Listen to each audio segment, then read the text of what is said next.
Hi, this is Dr. Dan Ratner. As part of our how-to series, we're going to look at how to set boundaries with others, and even within yourself, to be able to live in greater peace and alignment with yourself.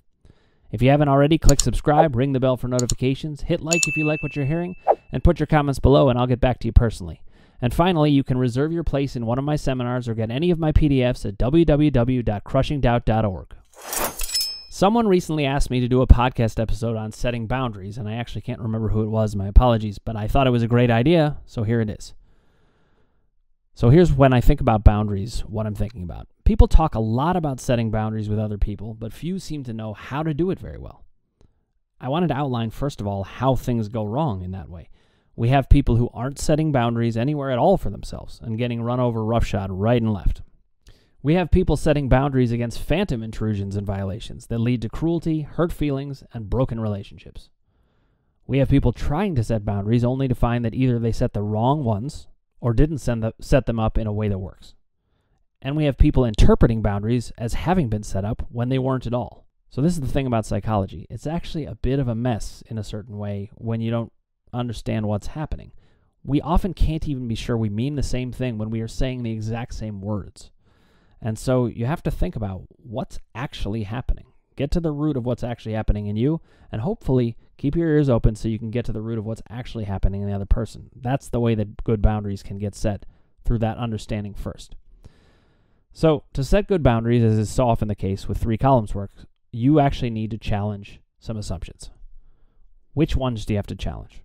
This is not an exhaustive list, but it is some ideas of the ones you need to challenge. You may need to challenge the idea that you know what you need. You may not know fully what you need, or you may think you know what you need. I would challenge that assumption so you can explore it more. Use the core narrative, if you've created it, to help you see that you may have been making choices that aren't even aligned with yourself. When you're making boundaries, you want to make choices that are aligned with the core you, not with some, sideshow, not with some little thing. Make sure it fits with your core. You also may need to challenge this assumption, that you know what the other person is thinking or what their motivations are. Usually we do not. People have it happen all the time. You see somebody laughing at something and you're like, oh, you thought what I did was funny? And they're like, oh no, I wasn't even paying attention to you. So it happens all the time. We misattribute what's going on, and you need to challenge that assumption. You probably at times are going to need to challenge the assumption that you can't say what you need to say. This is a big one. People often do not set boundaries because they feel that they cannot say what they need to say. They're afraid what the consequences will be. You also may need to challenge this one, that you need to say what you think you need to say. There's plenty of times where you don't. And the way to distinguish is, does this fit with my core self or not? If it really is going to make a big difference to your core self, then you do need to say it. But a lot of times you don't. It feels like you need to, because you're mad about something or on some smaller principle. Go to the bigger principles and you'll know what you really need to say. You also may need to challenge this assumption, that the option you would actually want is either impossible or unknowable. I cannot stress enough how important that assumption being challenged is. So many times people don't assert boundaries, or maybe do assert boundaries, that are set up for faulty reasons because they could actually have what they want, but they don't think they can. So once you're challenging assumptions, you stand much more of a chance of knowing what boundary to set, whether it should be set, and how to set it. That's the first point I want to make about it all. You need to understand where you sit in the situation to decide all the things you need to know so that you can set the boundary. So here's a way of thinking about it that could help you think through how to think about this. What are the principles that describe the conditions in which a boundary should be set? These are things I made. I'm not saying there's a hard and fast rule, but it's a helpful guidepost. And as I thought about it, this is what I do when I think about, am I going to set a boundary? The number one principle is when safety is concerned, the physical safety of anyone. Number 2 is when children would be hurt, not seen, not validated, and that is not just physical, but also emotionally. Children, I go on the warpath for, and I encourage you all to do the same. Number 3 is when someone will get hurt in a bad way emotionally. So when you're thinking through a situation, do I want to set this boundary or not? Well, how important is it to you? and what's going to be the cost to the other person? And then the other way around too. How important is it to the other person, and what's going to be the cost to you?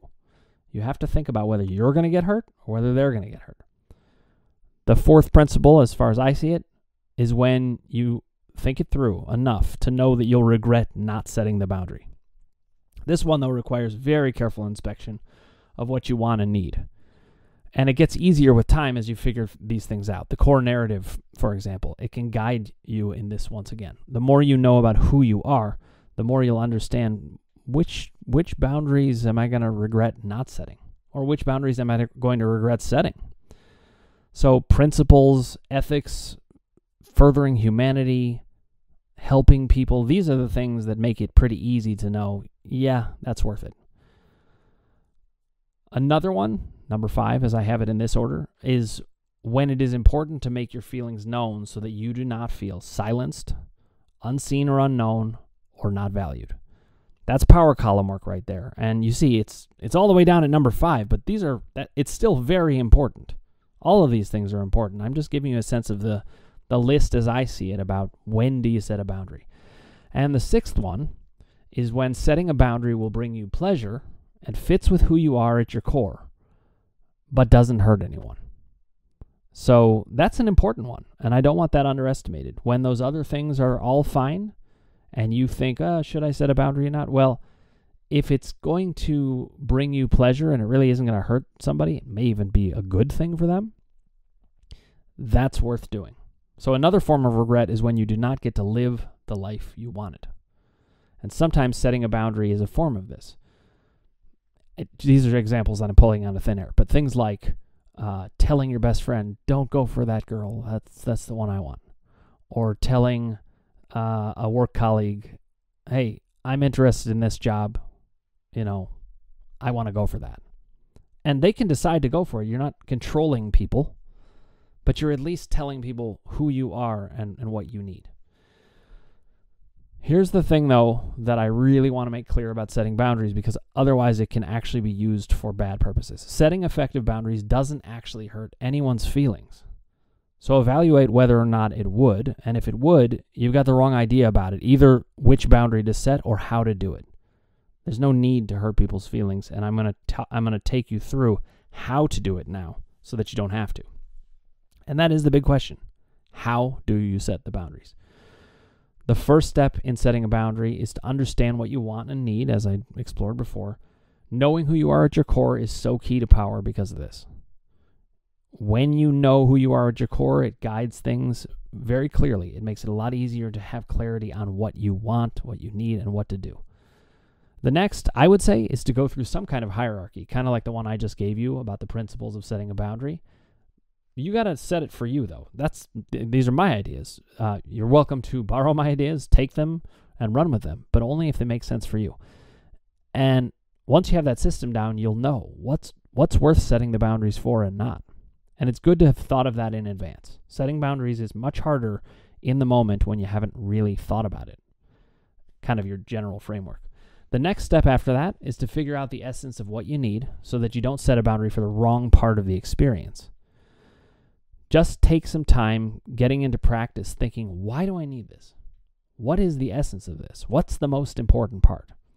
And to find the right part, as I often say about broad themes, that's the thing you need to do. You need to think about the broad themes. That's where you start if you want to make good decisions. Don't make decisions from little themes or little moments of time. That's not necessarily aligned with you. The specific things we think are, so important that we need, they're often not the case. It's the broad themes where we're actually getting hurt. Examples are things like, am I valued or not? Am I safe?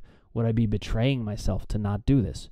Would I feel I let someone important down in a key way? So notice, I haven't even gotten to the nuts and bolts of how to do it, because what I'm trying to drive home is how you're thinking about it and how connected you are to you is going to make the nuts and bolts very easy.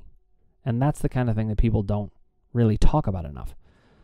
So now, once you've gotten that down, you want to ask whether there is anything that you feel you can do either internally to prevent someone from upsetting you, invading you, or ruining something you like, or if there's something that needs to happen externally.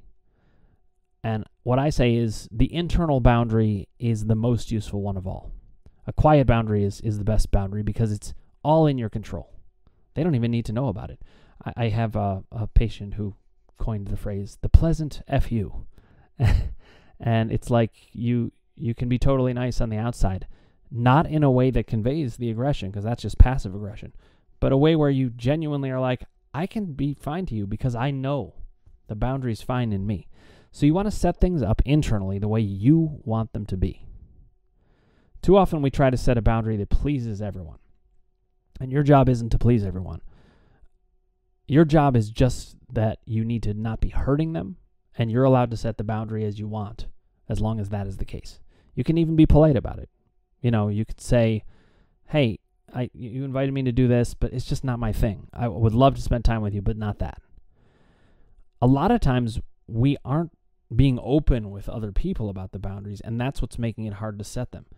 If you want to set a good boundary, try to be open about who you really are. Don't hide it. If you tell them why you're setting the boundary for real reasons that relate to you, that will prevent it from hurting the other people, and it will also make sure that they're going to respect the boundary more because they understand it. A lot of times people don't respect boundaries when they don't understand why it's happening. So just once again to highlight that.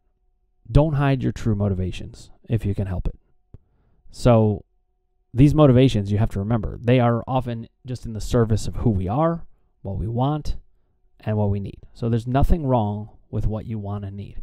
Once you're at that place, you're going to have a lot easier time going ahead and setting the boundary. At that point, it's really about communicating it to the other person and then knowing that you are not going to stray from that boundary inside you. Those are the two facets that make setting a boundary actually very easy. Communication with the other and certainty in yourself. Now, if somebody tries to cross a boundary you set, you won't even need to set them straight because your clarity with yourself will dictate what you're going to do about it. Just like how I have to set a boundary in myself that no adult is going to upset my daughters without my permission. This means that when it happens, that adult either loses the privilege of interacting with my daughters, sometimes without even knowing, or is told about it. Sometimes I do say, you know what, this one needs to be brought out into the open and to be talked about. There have been times where I've given somebody a chance. Sometimes I think of setting boundaries as giving someone a chance to understand where I'm really coming from. And if they can meet me there, then it's okay. Then the boundary is set effectively. If they can't, it's a sign that the boundary needs to be stronger and that maybe you don't want to be interacting with them that much. And I don't encourage passive aggression from that. You can just be direct about it. You can say, listen, I didn't feel comfortable with that, so I'm going to hang back. Setting a boundary has to involve the willingness to walk away from the other person. And, if it's somebody who's important enough, sometimes we choose not to set a boundary as much. They're just too important. But I do want you to think about this. Sometimes you will need to be willing to walk away from them, even just temporarily. Like if you're having an argument with your spouse and you don't want to do it anymore. You don't have to stay in that room and have that fight. You can be like, listen, I'm sorry, I'm going to talk about this later, if that's okay with you. If you need to talk about it, we can find a way, but I'm finding this difficult. That's setting a boundary, and you can hear how I'm just saying it. I'm just saying it straight out. I'm not attacking the other person for it. I'm owning what I need. That's the way to set a boundary. So it is important, though, to remember that the way you can safely and reliably set a boundary is when your core belief system and values cannot be compromised by another person. That's the key to setting boundaries all the way, because then you'll know you can trust yourself. So ultimately, it's not even about an action. Setting boundaries is not even about an action. It's about knowing with certainty where you stand with yourself. It's about peace with yourself around the separation from others, where you're an independent, powerful person all by yourself. Setting a boundary can just be about weighing the powerful stance. What would be powerful for me in this situation? When you set a boundary to put yourself back in power with yourself, no one else gets hurt.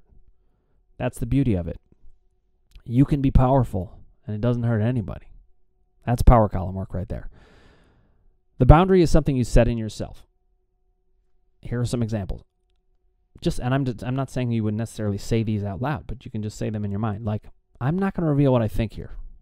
Or I don't need to answer that question. I used to think that I had to answer any question that was asked of me. It's a powerful thing to know that I don't have to. I don't need to do what they say. Or I can make a choice that is what I want as long as it isn't hurting someone deeply.